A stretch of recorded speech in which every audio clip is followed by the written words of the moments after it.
ಸ್ನೇಹಿತರೆ, ಇಂದು ಮಂಗಳವಾರ ಸಂಜೆ ದೀಪಾವಳಿ ಹಬ್ಬದ ಶುಭಾಶಯಗಳು. ಹಾಸನಾಂಬ ದೇವಿ ದರ್ಶನ ಇಂದೂ ಸಹ ಬಹಳ ಸುಗಮವಾಗಿ, ಸುಲಲಿತವಾಗಿ, ಸರಾಗವಾಗಿ ನಡೆದಿದೆ. ಬೆಳಿಗ್ಗೆಯಿಂದ ಈಗಾಗಲೇ ಸುಮಾರು 1 ಲಕ್ಷಕ್ಕೂ ಹೆಚ್ಚು ಜನ ದರ್ಶನ ಪಡೆದಿದ್ದಾರೆ. ರಾತ್ರಿ 12 ಗಂಟೆಯವರೆಗೆ ದರ್ಶನ ಇರುತ್ತೆ. ಇಂದು ಮಂಗಳವಾರ ರಾತ್ರಿ 12ರಿಂದ ಬುಧವಾರ ಬೆಳಿಗ್ಗೆ ಸುಮಾರು 5:30ವರೆಗೆ ದರ್ಶನಕ್ಕೆ ಅವಕಾಶ ಇರೋದಿಲ್ಲ. ನಾಳೆ ಬುಧವಾರ ದರ್ಶನಕ್ಕೆ ಕೊನೆಯ ದಿನ. ಬೆಳಿಗ್ಗೆ 5:30ಗೆ ದರ್ಶನ ಆರಂಭ ಆದರೆ ಸಂಜೆ 7 ಗಂಟೆಯವರೆಗೆ ನಿರಂತರವಾಗಿ ನಾಳೆ ದರ್ಶನ ಇರ್ತದೆ.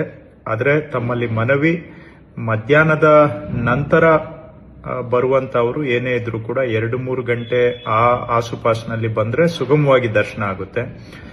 5-6 ಗಂಟೆ ನಂತರ ಬಂದ್ರೆ ದರ್ಶನ ಕಷ್ಟ ಸಾಧ್ಯ ಆಗ್ತದೆ.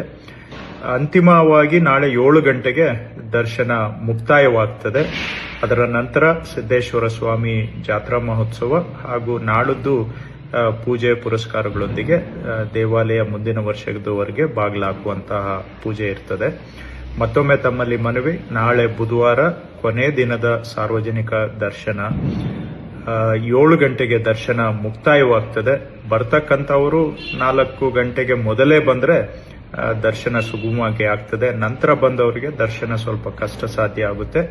ಇದನ್ನ ತಾವು ಗಮನದಲ್ಲಿಟ್ಕೊಳ್ಬೇಕು. ತಮ್ಮ ಸಹಕಾರವನ್ನ ಕೋರುತ್ತಿದ್ದೇನೆ.